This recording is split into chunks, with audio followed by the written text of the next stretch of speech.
All right, it's that time. We are drafting the biggest storylines in the NBA for the rest of the season. When that final buzzer rings, you know it's time for Locked On NBA Game Night. All the post-game reactions to every game across the league, every single night, with insights only the hosts at Locked On can provide. It's the true NBA fans' one stop for all the action. Every game, every night. It's Locked On NBA Game Night. Tipping off now. You are Locked On NBA Game Night. My name is Gavin Schall. I'm the host of Locked On Knicks, filling in for Nick Angstad on this Tuesday morning episode. She is your regular co-host. She is Camille Davis, the fantastic co-host over at Locked On Bucks. Camille, we haven't gotten to talk in a while. I imagine, are you feeling good that like you're past all the Giannis stuff? You can just kind of focus on basketball the rest of the day? So much. I know this summer is going to peak back up again, but like at least for the rest of this season, don't have to worry about it. Can focus on if the Bucks can, introduce themselves to that play-in race. And look, the good news is Giannis stays, Giannis leaves, doesn't matter. Usman Jang, baby. Hey, Jang Gang. You guys in Milwaukee. He actually, no joke, he looked sick. That first he game. does. So I'm excited for Bucks fans about that. And we got a fun show for you guys today. Obviously, this is a weird spot in the season. This is NBA Game Night. Every game, every night is our motto. Unfortunately, there were no games tonight, so we had to find something else to talk about. And we both thought it'd be fun to draft some of the biggest storylines left in the NBA season. I don't want to spoil too many, but a certain star's return in Boston might come up. A new star in Cleveland may certainly come up. The health of some contenders and some of the dark horse teams that may just have a chance to pull some upsets in the NBA playoffs if they get it together. We're going to touch on all that and much more. But first, I want to remind everyone that today's episode is brought to you by FanDuel. Use your profit boost on an NBA future and get entered for your chance to win a trip to the NBA Finals. Play your game with FanDuel, the official sports betting partner of the NBA. All right, let's get going. Camille, I don't even want to say I'd be a rude host. I'm not even the regular host. I am not at all entitled to the first pick. You absolutely deserve it. What's the first storyline you are drafting for the rest of the NBA season? All right. I mean, it's been the topic of conversation for the last couple of weeks. It's been something that Adam Silver had to talk about himself during All-Star Weekend, and it's the tank race. I'm going to draft the tank race because I know it's a lot of conversation around should tanking matter? Should it be blah, blah, blah. And we know that we saw the Jazz and the Pacers get fined for tanking protocols. But with the draft class as deep as this one, where the top three guys are all seen as franchise guys, I understand why teams are going down the tank drain, like why they are doing this. I saw that one executive said that this upcoming 2026 draft has the chance to be legendary. So with that, like, of course, teams are going to be trying to make sure they can try to alter their odds to get to that top spot. So it's like for the Sacramentos, the Washington, New Orleans, Indy, Brooklyn, Utah, Dallas, who, this is the last year they have their own draft pick for a few years. I am curious to see what that tank race looks like. But in particular now, under the light that Adam Silver and media has been shining on what tanking is doing to the league. I think it's a great call, and also just a very meta pick to draft tanking with your first pick. You didn't even have to tank to do it. You just came here today and you got to take it with your first pick. I love it. That's awesome. That was on my list as well. I had it a little lower, mostly because I'm tired of some of the discourse around it. But I think you're absolutely right to say that, like, league wide, this is clearly the single biggest story in the NBA right now. The way Adam Silver, like Zach Lowe did a great job talking about this today. Like, he is very typically someone to give like a politically correct answer in these situations and say like, hey, like we're going to think about it. We're going to look about it. Thanks for bringing it to our attention. Like we have to talk with all the owners. And like, he's very good about like in a way that makes you feel heard, kind of putting off the narrative for a bit. But it's gotten so loud that he no longer has the ability to do that, right? When the Utah Jazz, and to be clear, I don't know if this is like a blatant like aberration relative to what other teams have done in the past. It's the first time I remember a team just flat out saying like, hey, we are actually beyond just faking injuries for our stars. We're just not going to play them in the fourth quarter of games. We are on track to win. And I think that is a smack in the face to the league. At the same time, you can't blame the Utah Jazz, right? Like these are 30 independent entities that are going to operate aligned with what the incentives are. And the goal is to win. The best way to win is to get a young homegrown superstar, especially in a place like Utah, where you're not very likely to sign a Darren Peterson or a Cameron Boozer in free agency, right? Like this is your window to go and do that. And they're trying to execute with the trade of Jaren Jackson Jr. They indicated that even though I believe it was Austin Ainge very famously said before the season, hey, we're done with that. We're not tanking anymore. It's time to win in Utah. That went out the window. But with the trade of Jaren Jackson Jr., it seems like that has gone, like they're just going to be too good of a team. Will Hardy's too good of a coach. It makes sense for them to do that. And I am so fascinated to your point.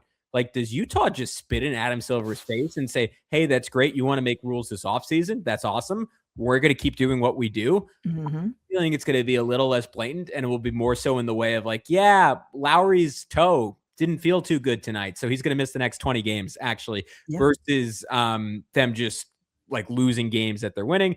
Helps. Well, there's a real medical concern. Jaren Jackson Jr. benign tumor in his knee. That'll make it a little bit easier. But I am to your point, I'm fascinated by the approach. I'm fascinated if Adam Silver actually does anything about it this offseason. Same. And like Silver mentioned that he thought tanking was getting worse. And he said, look, the league is like 80 years old. Like maybe it's time to take a fresh look. And so I think this is a story to follow for the rest of the season, but even more so in the offseason of like what changes do come to tanking going forward. Yeah, and look, we've heard people talk about abolishing the drafts. You still need a majority of the owners to vote on something like that. I cannot imagine. I mean, the smaller markets are particularly incentivized to say like, hey, yeah, we're willing to let like I'll use Darren Peterson again, just walk to the Knicks, walk to the Lakers. I would like it as the host of Locked On. I bet you would. Yeah, teams around the NBA are big fans of that. The Milwaukee Bucks fans listening certainly are not fans. Absolutely not. Understandably. All right, let's keep it moving before we get into a NBA class warfare here. How will the Boston Celtics reincorporate Jayson Tatum? It is an obvious one, but I think it has to be taken high in this draft because the Celtics have been, as Jaylen Brown will tell you when he tweets out stat graphics, which I think is the first time I've seen an all NBA player do that. The Celtics have been extraordinarily good without Jayson Tatum, and forget about Jayson Tatum, right? Also traded away Drew Holiday, traded away Kristaps Porzingis. They lost Al Horford in free agency. They lost Luke Cornett in free agency. Like the core of this incredible team from last year was just gone. And Joe Mazzulla said, hey, we're going to be essentially statistically at the All-Star break the exact same team. I think they're like a game off record wise. They're second in offense. They're eighth in defense. They're like fourth in net rating. They've been like inexplicably great this year. And my whole thing with Tatum and like other Fred Katz talked about this on Zach Lowe's podcast. Like at a minimum, right? He just comes in and he's one of the elite role. Like he's the best role player ever is how I should frame this. Like he just does everything well on a basketball court. He doesn't have a huge ego. Like that being said, there are challenges to reincorporating someone who for his whole career has been the number one guy. And I'm fascinated to see how Boston does it. I am too, because Boston has been one of the most surprising teams this season for me. Like going into the year, they were a team I had in my tier of confusion in the East, where I was like, I don't know where to put them with the injury to Tatum and all of the moves they made this offseason of what they're going to look like. But to be 35-19, second in the East, that's not where I expected Boston to be. And Tatum was somebody at the beginning of the year, I could see him being someone who makes a late return. You heard, Halliburton say, nope, I am not playing this year. You heard the same thing from Dame where it was like, nope.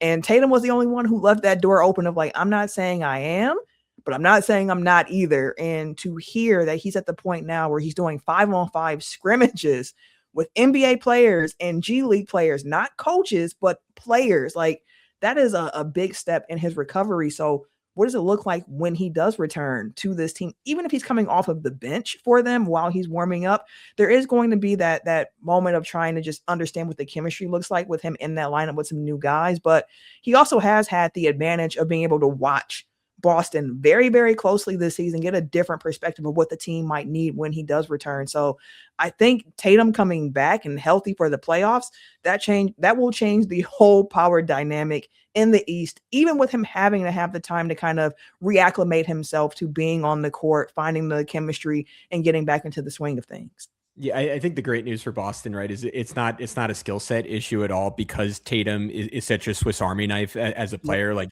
he can scale up, he can scale down. It is really just a mentality thing and how much it disrupts someone like Jaylen Brown, who we've talked about a ton on this show, like having like a borderline MVP caliber season, certainly a first team All NBA caliber season, 29-7-5, 48-35, 78 splits, second in the NBA in usage this year.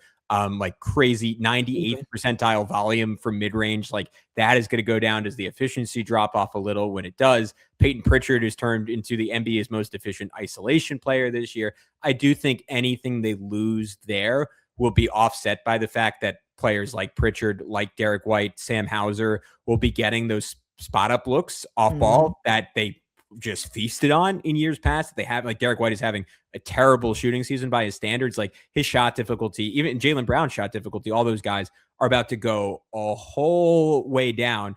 I just think Brown is so much more valuable as an on-ball guy than an off-ball guy. I think it's going to be hard to retain his value if Tatum is closing games, but that feels like such a first world problem because everything Tatum does bring, particularly relative to Anthony Simons, whose role he's replacing, like you go from one like a bad defender to, and like even if Tatum is hampered, like at worst a good one to very good one. I think it is really, really exciting for Boston. They'll be a slightly different team. I think they'll be a better team. But when we come back, Camille, you are up again. You have the next pick. We are drafting the biggest storylines for the rest of the season right here on Locked On NBA Game Night.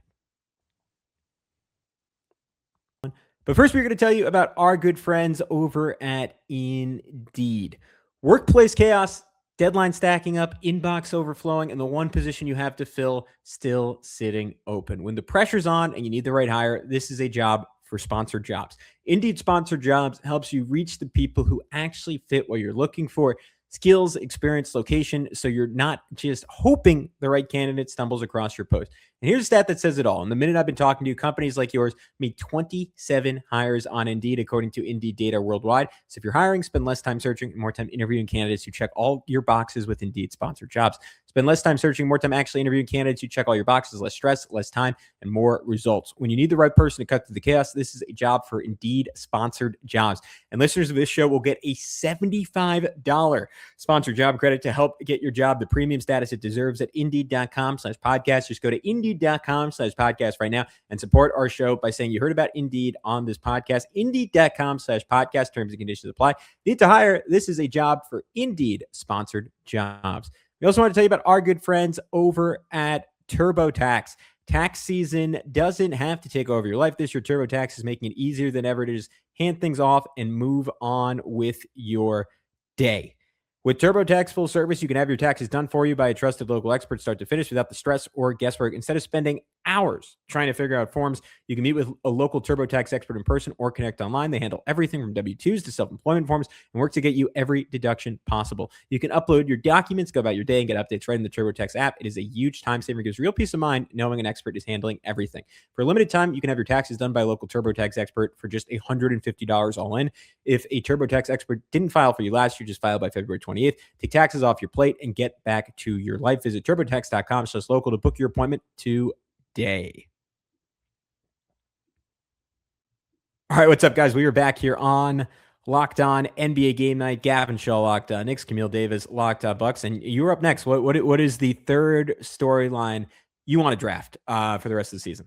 This is probably my homer take here, but it's looking on the play-in race, especially in the Eastern Conference, because, you know, the Milwaukee Bucks are somewhere in the standings that I know there weren't a lot of high hopes for the Bucks coming into this season, but I don't think anybody thought that they'd be 12th in the East bad at this point either. Maybe a play-in team, but the play-in race in the East in particular is one I'm kind of interested in because, again, the Bucks might find themselves there. Can they get into that mix, which feels very, very possible? It feels to me like there's really 11 teams competing for those top 10 spots. I know the Bulls are currently 11th in the East, but with the trade deadline they had, it just feels like they're going to be a team that continues to drop in those standings. So then it becomes, again, 11-team race for those last 10 spots. Can the Bucks catch the Hawks? Are the Hornets for real?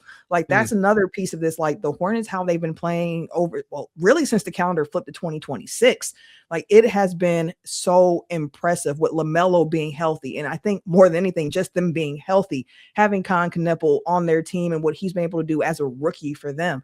So for me, it's like, what does that play-in race for the East look like? Are the Magic going to be a team that can escape the play-in after coming into the season with really, really high hopes and expectations of being a top 4 team in the East, which they have not hit those heights yet?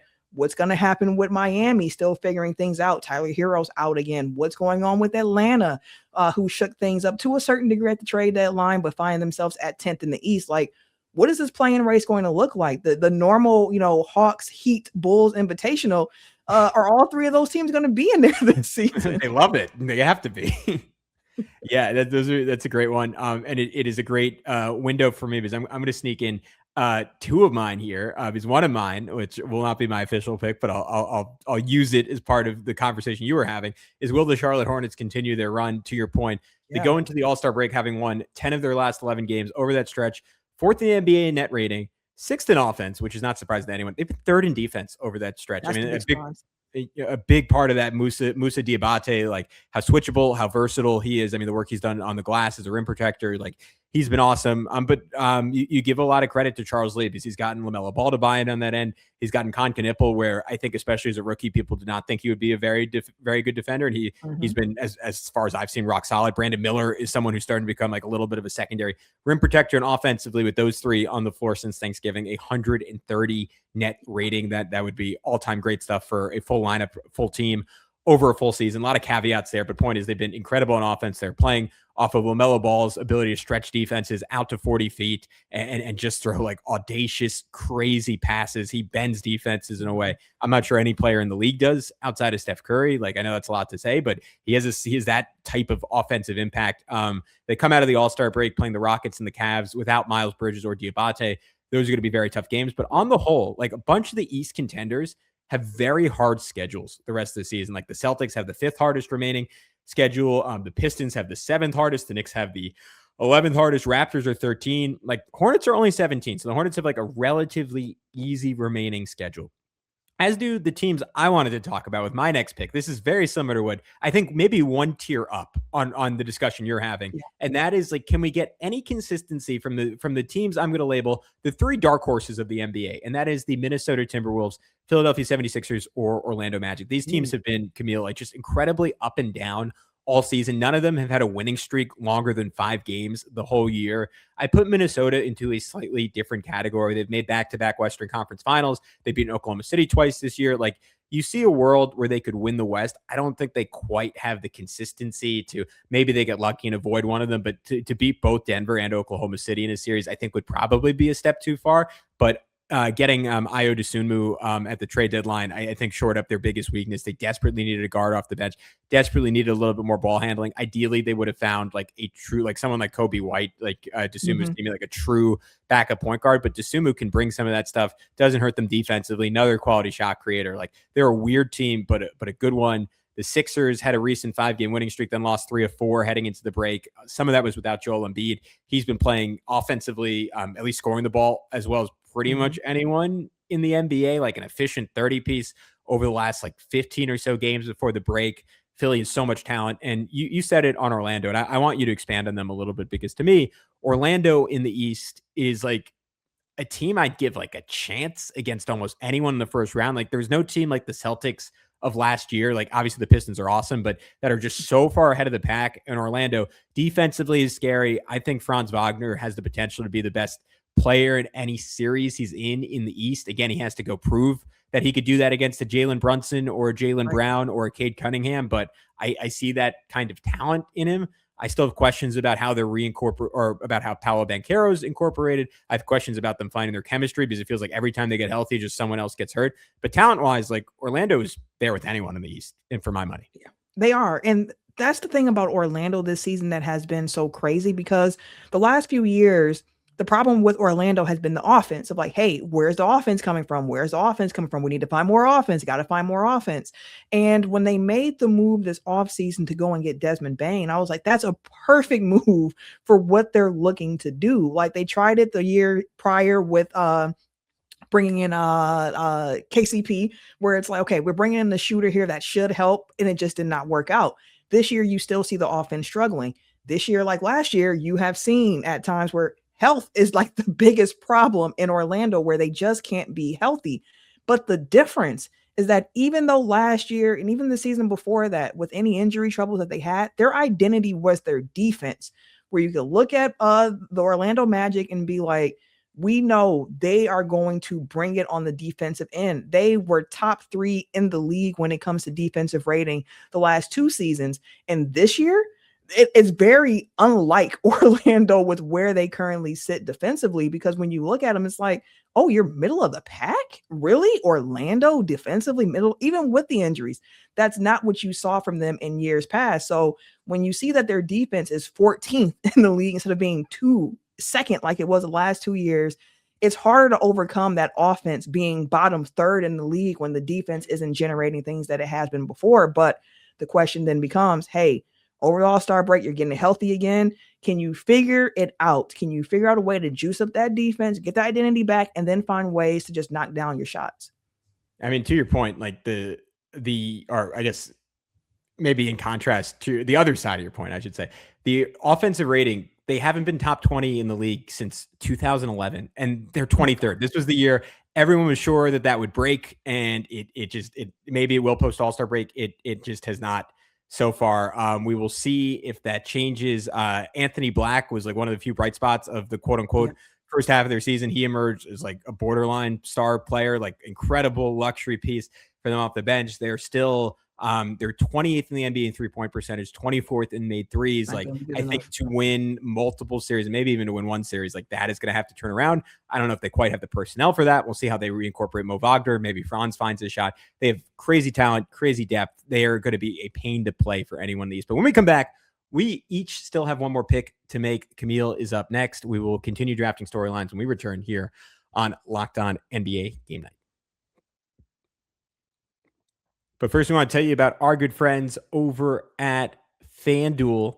FanDuel is the place. If you ever want to experience the NBA Finals live and in person, well, FanDuel is giving you the chance to turn that dream into a reality with their NBA sweepstakes. Here's how it works. Use your profit boost and any NBA future, and you'll automatically be entered for a shot to win an NBA Finals trip for two. That's right. Flights, tickets, the whole experience. If you're already looking at the board and thinking about which team can make a deep run, maybe my Knicks, maybe more likely the Pistons, this is the perfect time to lock in. I love futures this time of year, whether it's picking a team to win the championship or grab a conference title. It adds that extra layer of excitement to every game down the stretch. And now not only can your pick cash, but it can also send you to the finals. So visit FanDuel.com to get started. Use your profit boost on an NBA future and get entered for your chance to win a trip to the NBA Finals. Play your game with FanDuel, an official sportsbook betting, the official sports betting partner of the NBA. All right, what's up, guys? We are back here on Locked On NBA Game Night. Camille, unless we go fast, what is your final pick in the storylines draft? Yeah, so I was debating here because there are two in particular for me where I was like, which one should be my last pick? And I can say it because I mean you can't pick for me, so they're both out here. Yeah. I'm going between, can the Spurs overtake the Thunder for the number one seed in the West? And also in the Eastern Conference of just like, is this Harden-Spider pairing going to be enough to help propel Cleveland forward in this conference? So can I help you here? My last pick was going to be about James Harden. So, well, then I'm going to go with why don't we go West? We've really been East focused in this. Yeah, I'm going to go with the Spurs then. When you look at the Spurs, this team, one, they've already gotten the better of OKC throughout this season multiple times, but they only sit 2 games behind them in the loss column, behind the Thunder going forward. And the Thunder are going to be without SGA for a little bit. We don't know what's going on at this point, recording this, as we mentioned, the Monday night going into Tuesday here during All-Star break. But what's the status of Jalen Williams and the hamstring that he re-aggravated in the second to last game before the break? And the Thunder team is one that is deep. We know that they can lean on their depth, which is why they are sitting at 42-14, number one in the West, even with guys having been in and out of the lineup. But what does that look like for them if it's SGA and J-Dub both being out for a few weeks? Is that enough time for the Spurs to be able to make up that ground on them with what we've been seeing them developing? Like, we all know about Wemby. We've been seeing Stephon Castle really making his mark as well, and just the collective team ball that we're seeing from the Spurs. So I wonder, can the Spurs actually grab that number one seed and then force OKC to the other side of the bracket come playoff time? I think it's a great one, especially given how tough Oklahoma City's schedule is. Like, they have the second hardest remaining schedule in basketball. They have to play pretty much all the Eastern powers the rest of the way.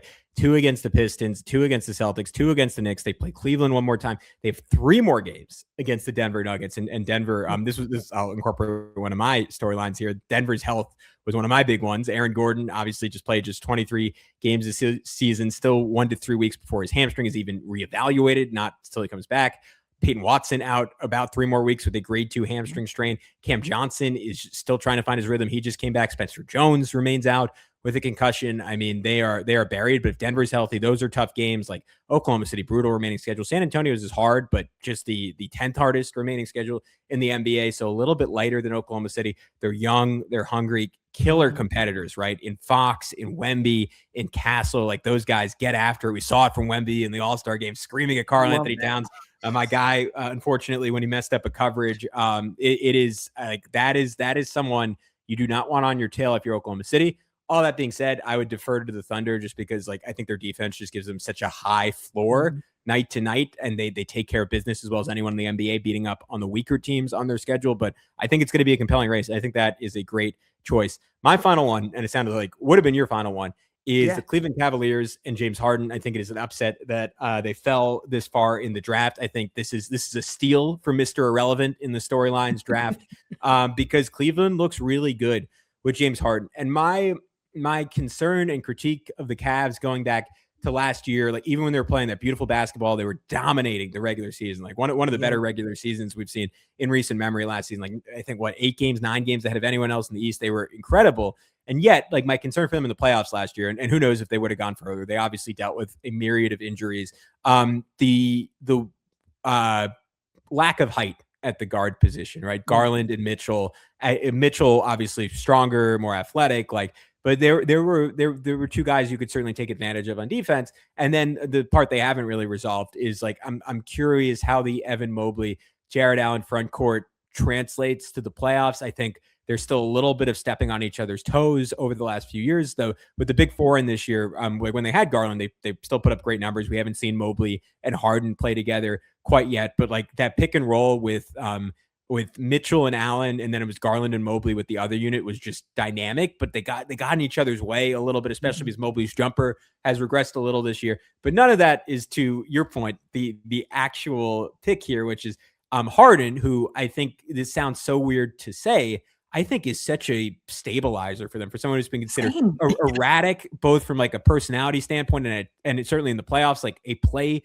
standpoint. I just think he gives you, I'll use the same term I used before, like a much higher floor than Darius Garland, because defensively, like he, with his size, 6'5", 220, he can just compete. He can switch in a way you can't with Garland. You can't target him one-on-one. Like he's for all of his career, sneaky good on-ball defender, very, very good against post-ups.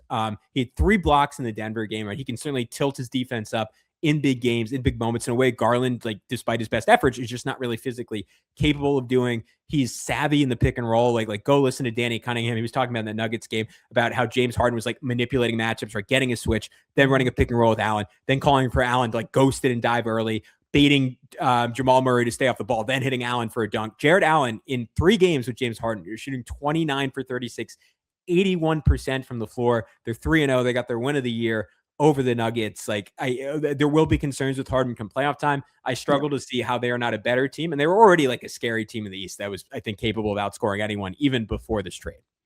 Yeah, absolutely. And I love that you hinted on the fact that what Harden and Allen have been able to build in this very short sample size already.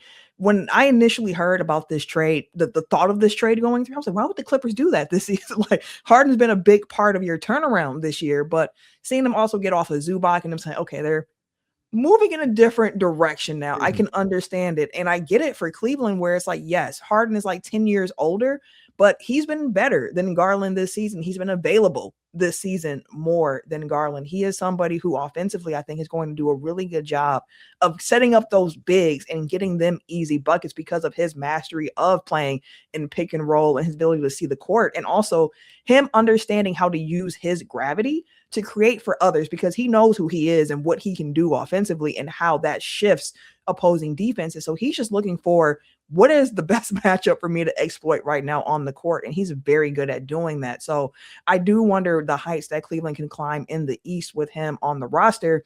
Again, my biggest question with Cleveland come playoff time, which have been the questions for Cleveland since Donovan Mitchell's gotten there, of can they do it come playoff time? And when you add a James Harden in, there's going to be people who are like, well, no, because it's James Harden. But maybe this is the year where they figure it out. And this is actually the right pairing for Harden to be next to somebody like Donovan Mitchell while having the bigs that they do have, and also like sneaky good players like a Dean Wade who helps tilt things for them defensively in ways that I don't think the box score normally picks up.